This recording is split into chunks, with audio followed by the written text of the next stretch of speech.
billionaire mother confronts her son's silent breaker, and nothing in her life will ever be the same. It started with a whisper. Not from the marble walls of the $40 million estate, or the echo of designer heels down polished hallways, but from the lips of a 7-year-old boy no one expected to speak again. A whisper so soft, so seemingly insignificant, that it would shake the foundations of everything his mother believed to be true. "Why are you speaking to my son?" The voice was cold, slicing through the quiet like a blade. Victoria Blackwell stood at the threshold of the sunlit parlor, arms folded, chin lifted in her signature posture of disdain. At 38, the heiress to a pharmaceutical empire, Victoria radiated control, wealth, and an intolerance for anything unscripted. Her sharp gaze locked onto the scene before her with disbelief. There, seated on the floor, was her autistic son, Oliver. Silent for 2 years, unreachable by the finest minds money could buy. And beside him, in a blue apron, was Lanna Santos, the cleaning lady. A black woman with no pedigree, no voice in this house. Until now. Lanna rose slowly, adjusting the cleaning supplies with quiet precision. She had scrubbed this mansion's marble for 3 months, unseen and unheard, never once betraying the secrets she carried. No one here knew that she had once stood in lecture halls as a linguistics professor, had published scientific articles, or had guided brilliant minds through the nuances of language and neurodivergence. No one knew that she had given all of that up to care for her dying mother. Not because she had failed, but because life had demanded a choice. "I'm sorry, Mrs. Blackwell," Lanna said evenly. "I was just—" "You were just what?" Victoria snapped, stepping forward, her Louboutins pounding like gavels on the tile. "My son hasn't spoken in 2 years. No one. And now I find you, the cleaning lady, filling his head with what, exactly?" Oliver sat quietly on the floor, his small fingers tracing the edge of an illustrated book in Italian. His eyes, startlingly blue, shone with something unfamiliar to this house. Curiosity, engagement, understanding. Lanna looked at him, then back at the woman who'd already passed judgment. "I was cleaning," she said carefully. "He came over, that's all." It was only half a lie. For weeks now, Lanna had noticed subtle changes.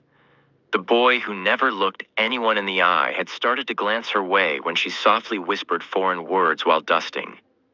French, Spanish, German, and just yesterday, when she passed him in the hallway murmuring "Hola," he had whispered it back. One word, but it had cracked a wall no one else could even reach. Victoria snatched the book from Oliver's hands. Her expression twisted. "This is in Italian. Where did he get this?" "From the library, ma'am. I was reorganizing the shelves." "And you thought you could use my son as some kind of experiment?" Her voice rose, thick with outrage. "He's not normal. He's severely autistic. 3 of the best specialists in the country have confirmed it. He doesn't learn. He doesn't engage." Lanna said nothing for a moment. She didn't flinch. She didn't fire back. She just stood there with the poise of someone who had heard this story told in different accents, in different rooms, around different children all over the world. And every time, it had been wrong. "With all due respect, Mrs. Blackwell," she finally said, voice calm, tone even. "Sometimes children just need to be heard in the language that makes sense to them." Victoria scoffed. "You? A cleaning lady? You think you know more than doctors? Specialists? I've lived this nightmare for years. You've been here for 3 months." "It's not advice," Lanna said gently, crouching again beside Oliver. "It's just possibilities." And then it happened. Oliver looked up. His eyes met Lanna's directly, deliberately. His lips parted, and in the quietest voice he said, "Merci, madame." The silence that followed thundered louder than any explosion.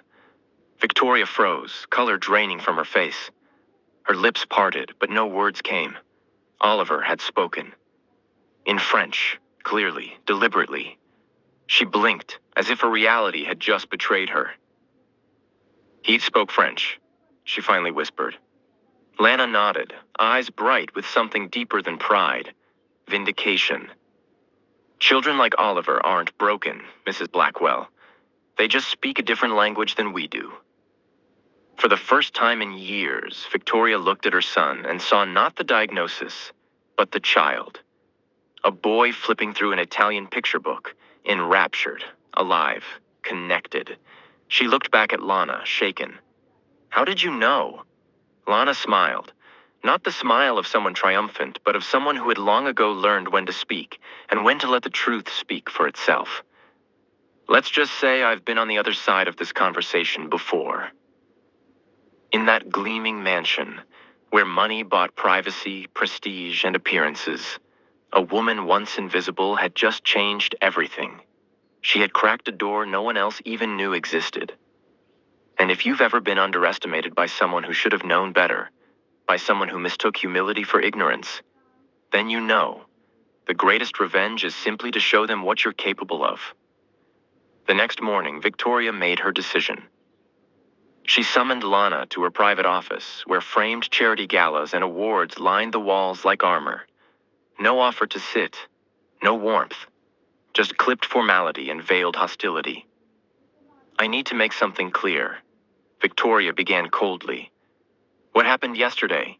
It was a coincidence. Oliver sometimes makes random sounds. It doesn't mean anything.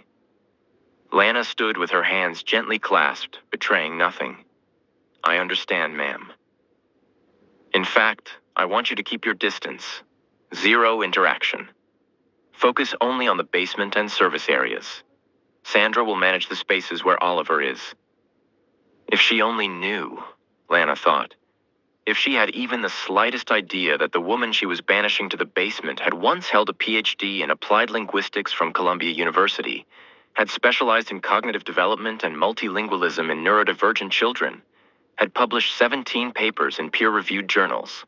But Lanna didn't say any of that. Of course, Mrs. Blackwell, she said softly. Just cleaning. Victoria leaned back, her words now sharpened by something darker. And let me be clear. Oliver will not get better. He is severely autistic. 3 neurologists have confirmed it. He won't speak normally. He won't lead a normal life. That's reality. Each word was a dagger, but Lanna, who had faced storms far worse, remained serene. Inside, she was already tallying the 43 children she had worked with. The ones once labeled hopeless. The ones who now held scholarships, spoke multiple languages, lived full lives. I understand your concern, ma'am, she replied. Victoria laughed bitterly. It's not concern, it's acceptance. I'd rather my son not be your experiment. That afternoon, while reorganizing shelves in the cold basement, Lanna heard footsteps. Dr. Marcus Chun, the family's private pediatrician, descended the stairs, his expression unreadable. Sorry to interrupt, he said, glancing around. I need to speak with you about Oliver. Lanna turned, cautious. Is something wrong? Quite the opposite. Yesterday I heard him speak. French, the first spontaneous verbal communication in 2 years. He stepped closer, lowering his voice. I've been a pediatrician for 20 years. I know the difference between randomness and a response to stimuli. What I saw, what I heard, was the real thing. Lanna's heart quickened. What do you think happened? Do you have any background in special education? She hesitated. The truth could change everything, or destroy what little ground she had gained. Finally, she met his eyes. Dr. Chun, if I told you I have a PhD in applied linguistics and spent 5 years specializing in child cognitive development, what would you do with that? He blinked, startled. You have a PhD? Columbia University. My thesis was on multilingualism in neurodivergent children. I've published 17 articles internationally. He sank onto a nearby box, stunned. What is someone like you doing working as a cleaning lady? Lanna exhaled. Life happens, doctor. My mother got sick. I lost my university position. I needed money fast. That was a year ago. He nodded slowly. And Oliver? I don't think I can help him. I know I can. He isn't severely autistic. Yes, he shows traits of the spectrum, but primarily he suffers from selective mutism and high auditory sensitivity. His mother treats him like he's broken, so he shuts down. How do you know that? 43 similar cases over the last 5 years. 38 now speak fluently in multiple languages and lead normal, even brilliant lives. Dr. Chun paused for a long moment. He has an appointment tomorrow. Victoria wants to increase his medication. She thinks he's fantasizing, regressing. He's not regressing, Lanna said firmly. He's progressing. For the first time in 2 years, he's found a key to unlock his world. The doctor reached into his pocket and handed her a card. My private number. If you're willing to help him, I'll back you with medical support. But it has to be discreet. When he left, Lanna stood alone, clutching the card like it was a lifeline. For the first time in months, a plan took root in her heart. That night, while Victoria dined at the country club, Lanna made a call she hadn't dared in 2 years. Professor Williams, it's Luana Santos. A long pause, then, Lanna, where the hell have you been? Harvard's been trying to reach you for 6 months. I'm in a temporary situation, but I need a favor. I need my research files, especially the intervention protocols for selective mutism. An hour later, she hung up, tears in her eyes, not of pain, but of purpose. For the first time in a long time, hope didn't just flicker. It burned. She needed to develop a personalized program for Oliver. But what she didn't know was that Sandra, the housekeeper, had overheard part of the phone conversation upstairs, and that by tomorrow, that information would find its way to Victoria Blackwell's ears. Meanwhile, in Oliver's room, the boy sat cross-legged on the carpet, leafing through a worn book he had discovered beneath his bed. It was a book about animals, their names printed in 6 different languages. A certain former university professor had placed it there on purpose. Cat, chat, gato, katza, he whispered to himself, each syllable like music. Because sometimes, the most powerful revolutions don't begin with confrontations, but with whispers in the dark, unlikely alliances, and the quiet patience of those who understand that the most devastating storms are always preceded by the calmest silence. The next morning, Sandra knocked on Victoria's office door, her expression an unsettling mix of urgency and smug satisfaction. Victoria looked up from her financial reports, already irritable. What is it now? She asked. Sandra cleared her throat with theatrical gravity. Miss Blackwell, I need to tell you something about the cleaning lady. Last night, I overheard her talking on the phone about college-level research, scientific articles. She mentioned something about being a doctor. Sandra paused for effect. Dr. Lanna. Victoria blinked, confused. Doctor. Lanna. Yes, ma'am. She mentioned over 40 cases of children like Oliver. I think she's lying about who she is just to get close to the boy. Victoria's mind raced. A cleaning lady who taught languages, who spoke of academic research, who had somehow gotten Oliver to talk. The pieces began falling into place, disturbing and undeniable. Call her here, now. 15 minutes later, Lanna stepped into the office. Victoria was standing behind her desk, her laptop open, an unreadable expression hardening her face. Sit down, Victoria said coldly. Lanna complied with measured calm, her composure unshaken. You lied to me, Victoria accused, turning the laptop screen toward her. Displayed was a Columbia University faculty page, complete with Dr. Luana Santos's academic profile, an impressive list of publications and awards that demanded respect. I never lied, Miss Blackwell, Lanna replied evenly. I just didn't offer information that wasn't requested. Not requested? Victoria slammed her hand on the desk. You let me believe you were an uneducated housekeeper when all this time you were a doctor of linguistics specializing in autistic children. And why would that matter? Lanna asked, her voice still calm. You made it clear from the first day that I was invisible, that my job was to clean and stay silent, that people like me had nothing of value to offer. A strange discomfort stirred in Victoria's stomach. That's different, she countered weakly. You should have told me about your qualifications. For what purpose? Lanna asked. So you could humiliate me in more sophisticated ways? Tell me that even with a PhD, I was still just the help? At that moment, the door burst open and Oliver ran in, followed closely by Dr. Chun. Lanna, Luana, Oliver shouted in Portuguese, then seamlessly shifted to French. J'apprends les chansons. And then to Spanish. Puedes enseñarme más palabras. Victoria froze. Her son, who hadn't spoken in 2 years, had just switched fluently between 3 languages within one sentence. Oh, Dr. Chun approached and gently placed a tablet on the desk. Victoria, I need to show you something. On the screen were several videos recordings of Oliver from the past few weeks. Lanna has been discreetly documenting Oliver's progress under my medical supervision. He explained. In the first video, Oliver counted to 10 in German.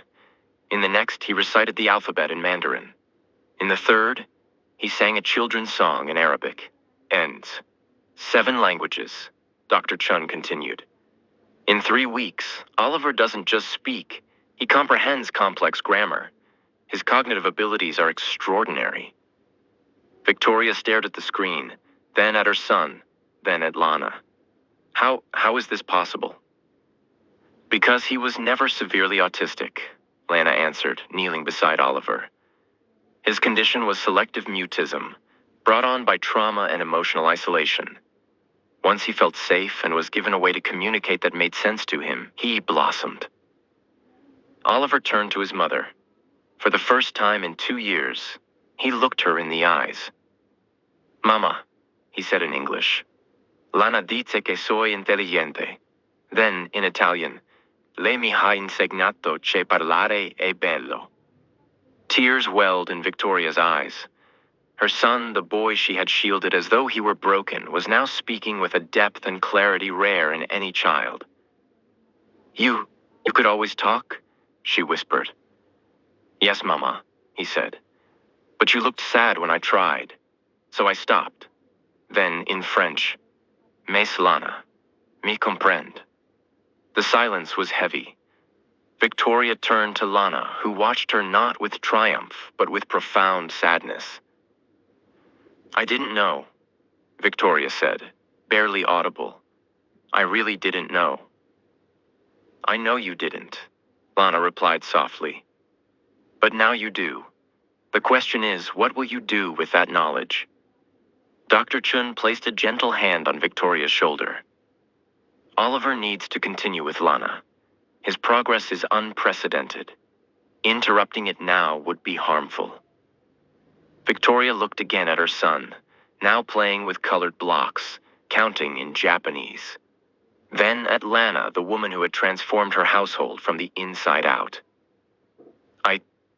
I need to apologize, Victoria said, her voice breaking. And I need to ask you to stay, not as a housekeeper, as Oliver's teacher, as the person who gave me back my son. Lanna smiled, not a smile of victory, but the tender smile of someone who has finally seen a child be seen. I'll stay, she said, but on one condition. Oliver isn't a miracle or a success story. He's just a brilliant child who deserves to be loved for who he is, not for what he can do. Victoria nodded slowly, finally understanding. At that moment, Oliver approached and took both women's hands. Mama, Lanna, he said in Portuguese, are we a real family now?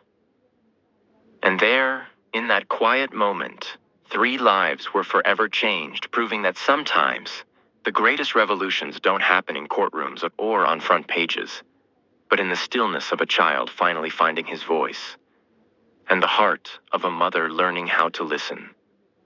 6 months later, the once sterile halls of the Blackwell mansion had transformed into a place brimming with warmth and life. Laughter echoed from room to room. Conversations took place in a chorus of languages. And most miraculously, Oliver's bright voice rang out like music. "Mama, I learned a new word in Swedish today," he yelled, running toward Victoria as she typed on her laptop on the sunlit porch. "Karlek, it means love." Victoria smiled, the kind of smile that once felt foreign to her face. "That's beautiful, my love. And where's Miss Lanna?"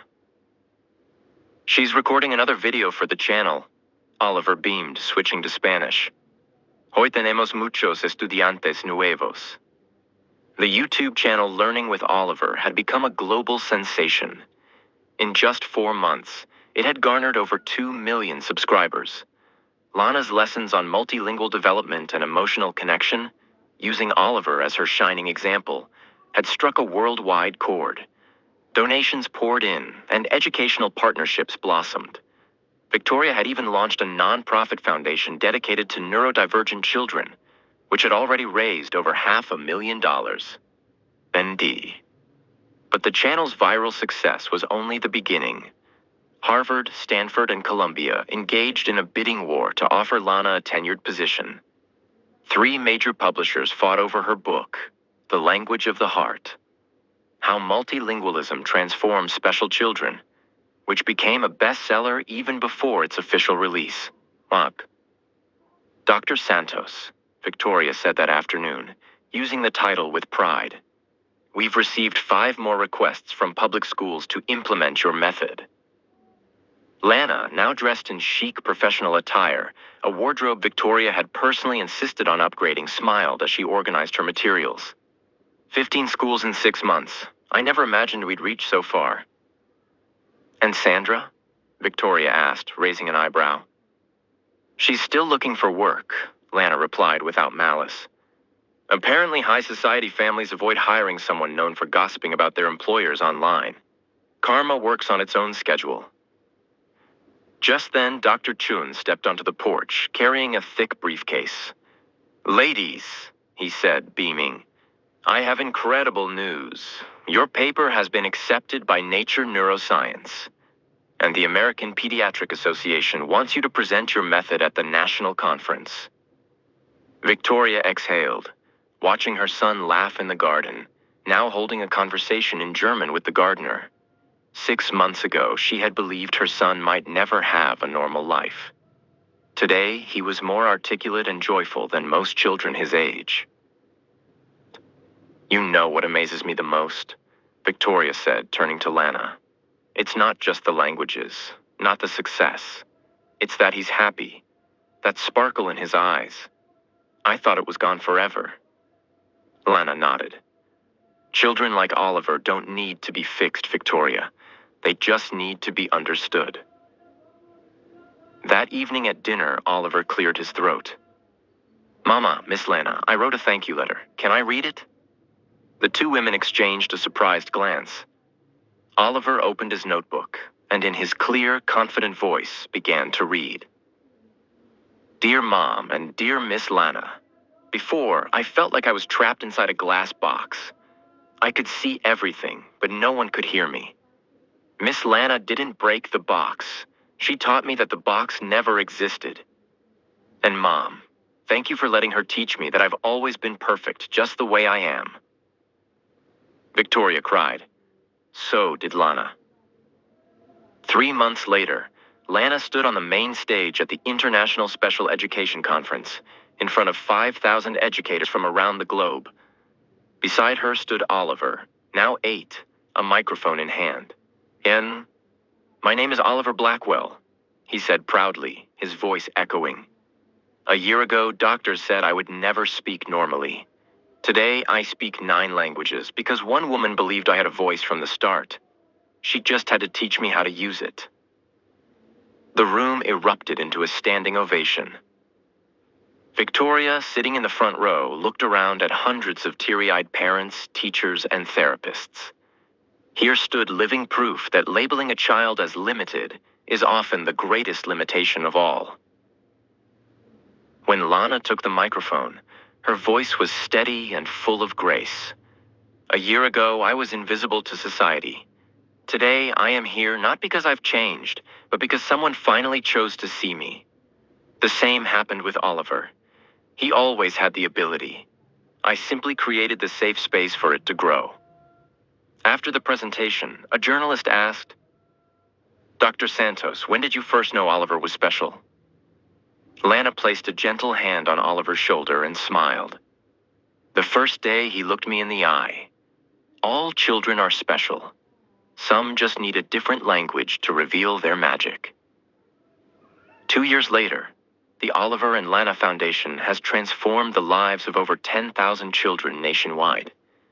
Victoria has become a fierce advocate for inclusive education. And as for Lanna, she has proven that the most powerful revenge against prejudice is not destruction, but building something so beautiful, so transformative, that even your harshest critics are left in awe. If this story of resilience, recognition, and love touched your heart, subscribe to our channel for more stories that remind us. A person's true worth is never measured by the color of their skin, the clothes they wear, or the job they hold, but by the impact they leave on others.